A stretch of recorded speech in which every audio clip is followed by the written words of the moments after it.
देखिए, पहले तो केंद्र सरकार ने आम आदमी की कमर तोड़ी आटा, दाल, दूध, दही पे जीएसटी लगा के।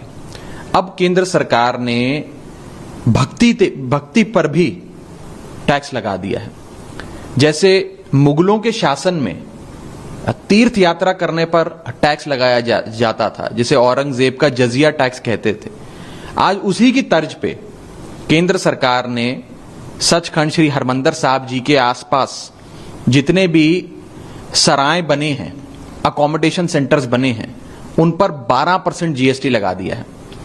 मैं केंद्र सरकार को बता दूं कि अकोमोडेशन सेंटर, ये सारे सराय संगत की सेवा के लिए बने हैं, उनकी कन्वीनियंस के लिए बने हैं, ये कोई मुनाफे के लिए नहीं बने हैं। आपने उस पर भी जीएसटी लगा दिया। ये हमारी भक्ति का अपमान है, हमारी संगत का अपमान है। हमने तो सुना था कि औरंगजेब और मुगलों के शासन के साथ साथ जजिया टैक्स भी समाप्त हो गया, लेकिन ऐसा लगता है कि केंद्र सरकार हेलबेंट है इस प्रकार के ऊल जलूल टैक्स लोगों पे और लोगों की भक्ति पे लगाने के लिए। मैं केंद्र सरकार से अपील करता हूं कि immediately with effect from now ये 12% जीएसटी जो हमारी भक्ति पे लगा है उसे वापस लिया जाए और लोगों की भावनाओं के साथ छेड़छाड़ करना केंद्र सरकार को बंद करना चाहिए। पंजाब सरकार ने भी इस पे आपत्ति दर्ज की बीते दिन, जो सीएम है भगवंत मान उनका। देखिए, माननीय सरकार की तरफ से, राज्य सरकार की तरफ से इसे लेकर कोई ये कल मैंने पार्लियामेंट में महंगाई की जब बहस हो रही थी उस पे इस मुद्दे को बहुत मजबूती से उठाया। दुख की बात है कि माननीय वित्त मंत्री जी उस टाइम सदन में थी, लेकिन उन्होंने मेरी बात का जवाब नहीं दिया। हम वित्त मंत्री जी से लेकर प्रधानमंत्री तक इस मुद्दे को उठाएंगे। पंजाब सरकार और हमारे मुख्यमंत्री भगवंत मान साहब हर पदर पे इस मुद्दे को उठाएंगे और हम पूरी कोशिश करेंगे कि ये 12% जीएसटी को रोल बैक किया जाए। इस प्रकार के जजिया टैक्स को हम बर्दाश्त नहीं कर सकते हैं। हमारी भक्ति पे मत टैक्स लगाइए, हमारी श्रद्धा पे मत टैक्स लगाइए, ये हम केंद्र सरकार को कहना चाहते हैं। अपने वित्त मंत्री की बात की, वित्त मंत्री ने बीते दिनों एक बयान दिया, खासकर जिस तरह से खाद्य पदार्थों पे जीएसटी और महंगाई पे चर्चा की बात हो रही है। उन्होंने कहा कि अगर दूसरे विकासशील देशों को देखें, जो डेवलपिंग नेशंस है, उनकी तुलना में भारत की स्थिति काफी अच्छी है और जो विपक्ष मांग कर रहा है चर्चा के लिए, हम उसके लिए हमेशा तैयार है, हर सवाल का जवाब देने के लिए तैयार है। देखिए, भारत सरकार को किसी भी समस्या का हल करने से पहले समझना पड़ेगा कि समस्या है। देश में आज महंगाई चरम पर है। मैं आपको ये नहीं कह रहा कि वर्ल्ड होलसेल प्राइस इंडेक्स 15% के ऊपर है या कंज्यूमर प्राइस इंडेक्स 7% के ऊपर है, वो तो जग जाहिर है। लेकिन एक महसूस होने वाली महंगाई होती है, जिसमें गैस सिलेंडर हो, पेट्रोल हो, आपके टूथपेस्ट हो, हर चीज का दाम बढ़ गया है।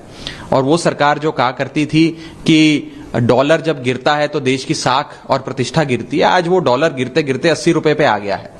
इन लोगों ने तो डॉलर को मार्गदर्शक मंडल में पहुंचा दिया।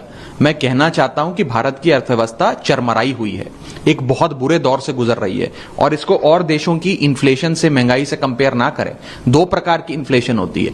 एक होती है अच्छी इन्फ्लेशन, जो डिमांड जब देश में बढ़ती है, खपत बढ़ती है, उसके साथ महंगाई बढ़ती है। एक होती है बुरी इन्फ्लेशन, जिसे कॉस्ट पुल इन्फ्लेशन कहते हैं, जिसमें ना डिमांड बढ़ती है, ना खपत बढ़ती है, ना लोगों की आमदनी बढ़ती है, ना लोगों की आय बढ़ती है, लेकिन महंगाई बढ़ती जाती है। हिंदुस्तान कॉस्ट पुल इन्फ्लेशन का शिकार है। इसे उन देशों से, उन डेवलपिंग कंट्रीज से जहां डिमांड पुश इन्फ्लेशन चल रही है, उसे कंपेयर नहीं किया जा सकता। ये बेसिक अर्थशास्त्र है, कोई भी अंडर ग्रेजुएट भी अर्थशास्त्र का आपको ये बात बता देगा। तो मैं सबसे पहले केंद्र सरकार को कहना चाहूंगा, अगर आपके पास अर्थशास्त्र की इतनी जानकारी नहीं है तो अच्छे लोगों को अपनी सरकार के भीतर लाएं, अच्छे इकोनॉमिस्ट भर्ती करें और ऐसे लोग जो आपसे सच बोलें, जो आपकी हां में हां ना मिलाएं। जब आपके पास ऐसे लोग आ जाएंगे तब आप सही रास्ते पे शायद आएं, प्रॉब्लम को समझेंगे और फिर प्रॉब्लम का सोल्यूशन ढूंढने की कोशिश करेंगे। आज आम आदमी पार्टी की एक महत्वपूर्ण पीएसी मीटिंग है, उपराष्ट्रपति के समर्थन की पीएसी सदस्य, क्या कुछ चर्चा? आज शाम 4 बजे माननीय मुख्यमंत्री अरविंद केजरीवाल जी के निवास स्थान पे उपराष्ट्रपति का जो चुनाव देश में होने वाला है, उसके संदर्भ में एक इंपॉर्टेंट मीटिंग, पीएसी मीटिंग रखी गई है।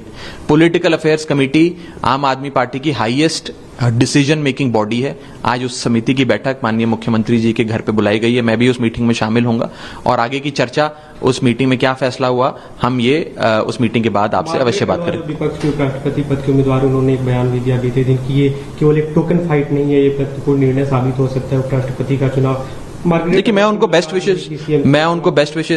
बेस्ट विशेष देता हूं। और आज की 4 बजे की जो आम आदमी पार्टी की पीएसी की महत्वपूर्ण बैठक है, उसके बाद ही कोई फैसला लिया जाएगा।